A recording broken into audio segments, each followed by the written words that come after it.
Chapter 4. Michael. Shatter. Concentrating at work had been difficult, and I was counting down the time until I could go home. I'd run out to a florist at lunch and gotten Susan a bouquet of red roses. Since I'd arrived home on Saturday night, things had been uncomfortable, but my wife had been acting oddly all day on Sunday. She didn't believe anything I'd told her, and that had frustrated me, making me react angrily that she was making more of the situation than she should be. I'd admitted that lying was wrong, but I couldn't do more than that. Those thoughts hadn't improved any when Nancy, my secretary, had further destroyed my mood when she'd come into my office and seen the roses in the vase. "Oh, those are lovely," she said. "Who are those for?" I'd frowned at her. "They're for my wife." "Oh, good." "What does that mean?" I asked, responding to her tone. She's been my secretary for years and often spoke her mind to me privately, possibly feeling as if being old enough to be somewhere between my mother's and grandmother's age gave her that right to advise me a bit. To others, she was the perfect secretary, crisp, efficient, and no nonsense. "Nothing." I knew better. "Tell me what you mean, because I'm in no mood for guessing games," I bit out at her. She hesitated, then looked at a spot over my shoulder. "Since I take your messages, Mr. Davenport, we are both aware of the frequent messages from Miss Linda Foley." I tossed my pen angrily onto my desk. "I'm not in the habit of buying other women flowers, Miss Howell." "Nor your wife, Mr. Davenport, if it comes down to it, if that will be all, sir." I nodded at her, afraid to say anything in my anger. It seemed every woman I knew was intent on causing me trouble. I rubbed my forehead, feeling a headache coming on. I wasn't a man given to grand gestures, so Susan would see the flowers, know that I was sorry, and then she could stop avoiding me and being so distant. 20 minutes later, the intercom buzzed. "A call from Mrs. Foley, sir. Shall I put her through?" Damn it, she did call a lot. "Yes, please." "Yes, sir," she said, and I could hear the disapproval in her tone. "Hello, Linda," I said when I picked up the line. "Hi, Mike. Is everything okay?" "It's fine."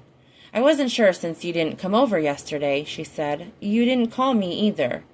I'd thought about heading toward Linda's after I'd stormed out of my house following my fight with Susan, but instead I'd just taken a drive, allowing my anger to dissipate as I drove aimlessly. I'd come home late, and Susan had locked herself in a spare room, refusing to answer my knocks, finally telling me to just go away.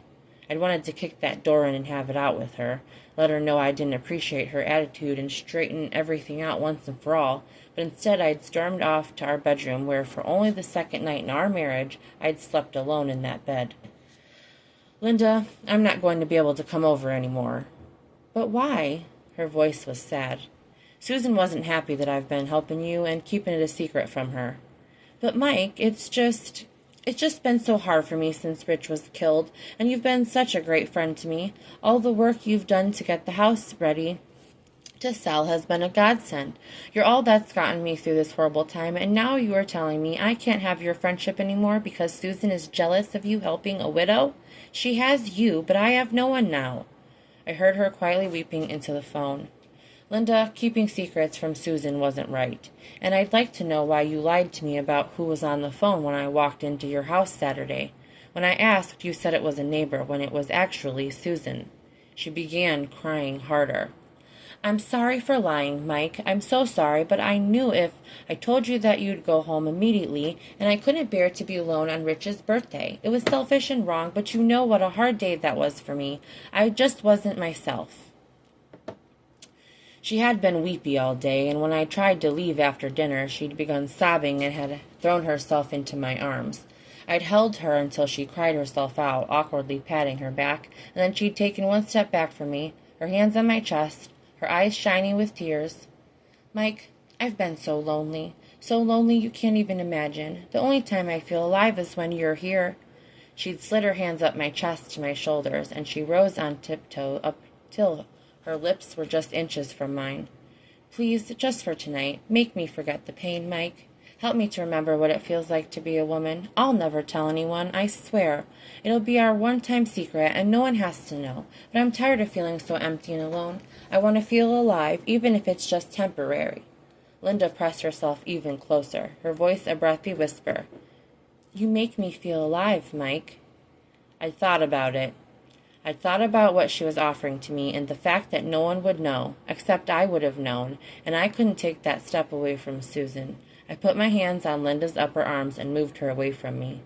No, Linda, that won't be happening. Linda had gotten hysterical when I'd refused her, apologizing profusely, talking about how ashamed she was, that she wasn't thinking clearly in her grief, and she hadn't really meant what she'd offered to me, and how mortified she'd be if Susan ever found out.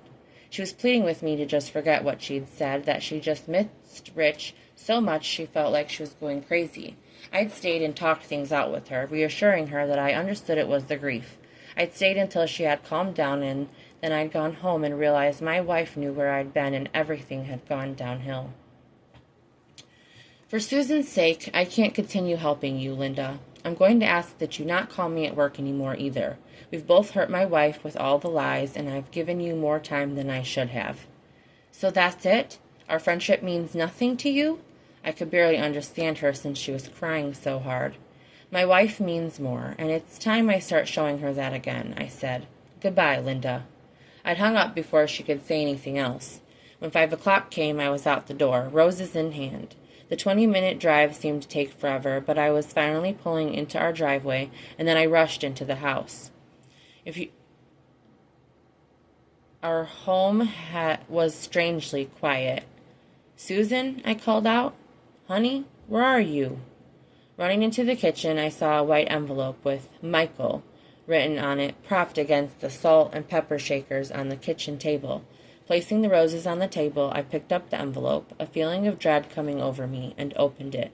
I pulled out 2 sheets of my wife's monogrammed stationery and began reading. Dear Michael, I wasn't sure how to begin this letter. Emily Post doesn't address leaving one's husband in her etiquette book, so I will attempt to do this properly with no guidance. Although you are aware that I was unhappy to discover your deceit with Linda, I don't believe you understood just how deeply you hurt me. You lied to me for 7 months as to your whereabouts. You conspired with Linda, a woman who is not your wife, to keep secrets from the woman who is your wife. I know I'm supposed to accept your apology, your very condescending and patronizing apology for all of the months of lies, but I do not accept it, Michael. Nor do I believe that it was any more than the equivalent of a pat on the head so your obedient wife would turn a blind eye to your behavior. I had it in me to excuse all of the late nights and the weekends you worked, understanding that your job was demanding and required many extra hours of your time. As the breadwinner of our family, I understood and supported you in every way I could, by making sure you had everything you needed at home so that you could leave work and have a warm, safe haven to return to every night and a place to relax. However, I do not have it in me to excuse the lies covering up the time you were spending with a woman who professed to be my friend, but who was slowly and surely trying to become your wife in everything but name. The worst part is that you allowed it. You played Linda's games right along with her. By holding secrets between the two of you, you became an entity, and I was now on the outside, a laughingstock in my naivety, in my trust in my husband and my best friend. You both have betrayed me in the cruelest way possible. You say that nothing happened between the two of you, and that you only thought of committing adultery once. But I hope you can understand why I don't believe that, since it was uttered on top of all of the other lies that had just come to light. What is one more lie when you had thrown so many at me for the last 7 months? You cannot imagine the way my heart broke when I heard your voice on the phone when I called Linda. You have been the only man I have ever loved, Michael, and at that moment I felt as if I had been widowed, because it was in that moment that I realized I had lost you. You were no longer mine. You were another woman's. Although it wasn't a telegram from the War Office, it was certainly the death of our love, something that I had always cherished and held precious to me. I thought you had as well, but 7 months of lying to me, 7 months of spending your evenings and weekends with another woman showed me where your heart was, and it wasn't with me. Waiting for you to come home that night was the loneliest, most isolating feeling I have ever experienced in my life. You weren't there to comfort me in my pain because you were with Linda. And when you came home and I asked you questions I already knew the answers to, you showed your disdain and contempt for me by telling me more lies. Maybe if you had taken me seriously, maybe if you had truly looked at your behavior and found it appalling, maybe if you had realized how deeply you had hurt me, Maybe we could have worked on this. You did none of that. You dismissed me and the way I felt. You dismissed our marriage vows, and you dismissed the importance of the trust you broke.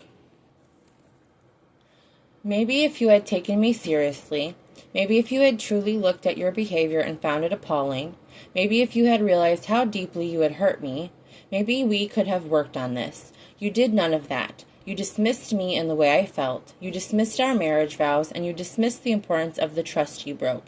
In effect, Michael, you told me that I wasn't important to you and my feelings and pain didn't matter to you. Linda's feelings were paramount to mine, which meant I no longer held your heart as I once had. You were always my protector, Michael, but you gave up that job and chose to protect her instead of me. So what reason is there to stay if my husband no longer cares for me? In the future, if you ever said you had to work late, I would never believe you. I would feel the need to take the crosstown bus to see if you were with Linda. I would always have to wonder what truly happened between you two, since I can no longer trust you to be honest with me. I know myself and know that living like that just to keep what little I still had of my husband would hurt me too much, day after day. I am not a woman who can pretend, unlike you, as you led your double life. I am also not a woman who can share, so I cede you to Linda. She can have you, Michael. I refuse to fight for a man I shouldn't have to fight for. On my way out of town today, I told Father Ellis under the seal where I am going, and he can send me any correspondences from you when you decide to divorce me and marry Linda. For now, I will be content to live separated as we have been for the last 7 months. He is aware of our situation and that you have been lying to me about spending your time with another woman. Oddly enough, despite everything, I don't hate you, Michael. I hate what you've done and I hate what you've become. But underneath my disappointment, underneath the hurt you inflicted, I still love you. Unfortunately, love is not enough where there is no longer trust. I am worth more than what you've given to me. Susan. P.S. I left my wedding rings on your dresser. With a bellow of rage, I picked up the vase of flowers and threw it against the wall, watching it shatter. My wife had left me.